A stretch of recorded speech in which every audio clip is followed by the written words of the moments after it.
আমি কিন্তু কাউকে ছোট করছি না, কোনো ধর্মকে, কোনো মানে ঈশ্বরকে তো নয়। কিন্তু এখানে যে ব্যাপারটা হচ্ছে, এখানে এই যে কৃষ্ণকালী মা বলে এই যে মঙ্গলা মা দিনের পর দিন একটা বিজনেস চালিয়ে যাচ্ছেন, আমার আপত্তিটা কিন্তু এইখানেই।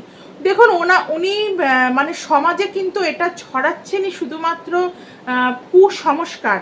মানুষ এরপর ডাক্তার বদ্যির কাছে যাবে না, কারণ ক্যান্সার রুগী তার ক্যান্সার সেরে যাচ্ছে এনার কাছে এসে, যে কথা বলতে পারতো না সে কথা বলছে এনার কাছে এসে, এছাড়াও বিভিন্ন রকম রোগ ইনি মুক্ত করে দিচ্ছে।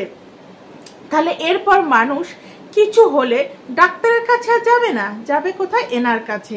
আর অদ্ভুত ব্যাপার, যেটা আমি আগেও বলছি আবারও বলছি, উনি মানে তাদেরকেই সামনে আনছেন যারা ওনাকে প্রচুর পরিমাণে দান দিচ্ছে, বা যারা মানে ওনাকে মানুষ না, ওনাকে ভগবান রূপে পুজো করছে, তাদেরকেই সামনে ডেকে ডেকে এনে সবাইকে বলছেন এবং এটা প্রচার করছেন বিভিন্ন ক্যামেরা। উনি যখন আসছেন তখন চারিদিকে ক্যামেরা ওনার লাগানো থাকছে, যেগুলো লাইভ হচ্ছে, যেগুলো ভিডিও মাধ্যমে সোশ্যাল মিডিয়ায় ছড়াচ্ছে।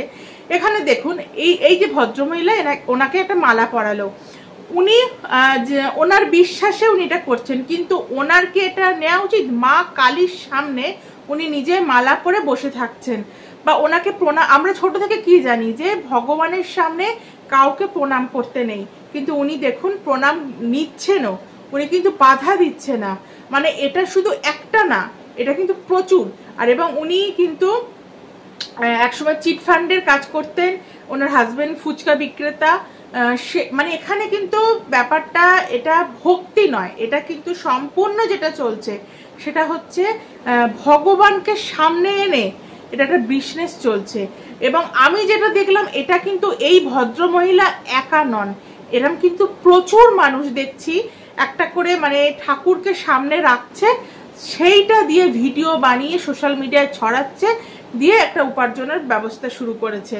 মানে আমি জানি না যে সত্যি এগুলো হয় কিনা, হয়তো হয়, আমি সেটা অস্বীকার করছি না, কিন্তু তা বলে সেটা রামকৃষ্ণদেব ছিলেন, তিনি ভগবান ছিলেন, তার কথা আলাদা। রামকৃষ্ণদেবের সাথে অন্তত এদের তো মানে কারোরই তুলনা হয় না, এনাদের তো তুলনাই হয় না।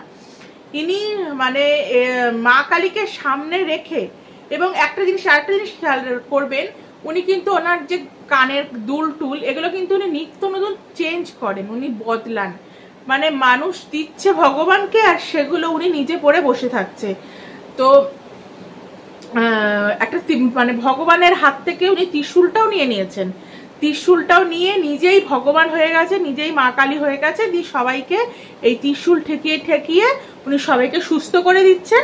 এবং একটা মানে বিরাট একটা কিন্তু ব্যবসা ফেদে রেখেছে এই মঙ্গলা মা ওরফে কৃষ্ণকালী মা।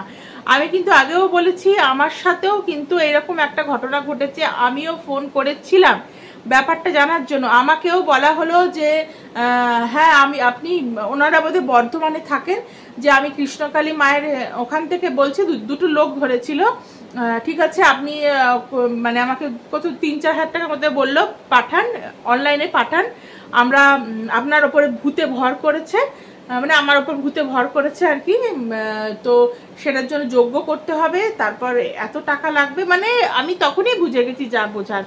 তো আমি সেটাই আপনাদেরকেও বলবো যে এই কুসংস্কারগুলোকে বন্ধ করুন। এরপর কিন্তু মানে আমরা যে একসময় বলতাম যে সমাজে কুসংস্কার ছড়িয়ে যাচ্ছে, যে সাপে কামড়ালে কেন ঝাড়ফুঁক করছে, কেন ডাক্তারের কাছে, এইগুলোও কিন্তু একটা কুসংস্কার, মানুষ বিশ্বাস করে যাচ্ছে। কার কতটা লাভ হচ্ছে আমি জানি না, আদৌ মানে এই যে মানুষগুলোকে সামনে আনছে, আদৌ এনারা মানে যারা আসছে তাদেরকে কি সাজিয়ে আনা হচ্ছে আমি সেটাও বলতে পারবো না।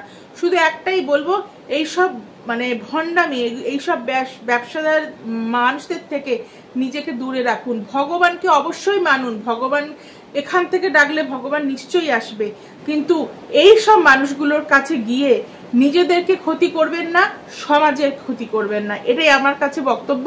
আমার ভিডিওটা প্লিজ প্লিজ শেয়ার করবেন যত পারেন, কারণ এই সব মানুষগুলোর যে এই যে বিজনেস, এগুলোকে বন্ধ করা উচিত। সেটা আমি একা বললে হবে না, আপনাদের সবাইকেই বলতে হবে, যারা যারা মনে করবেন। ভালো থাকবেন, দেখা হচ্ছে আপনার সাথে পরের একটা ভিডিও।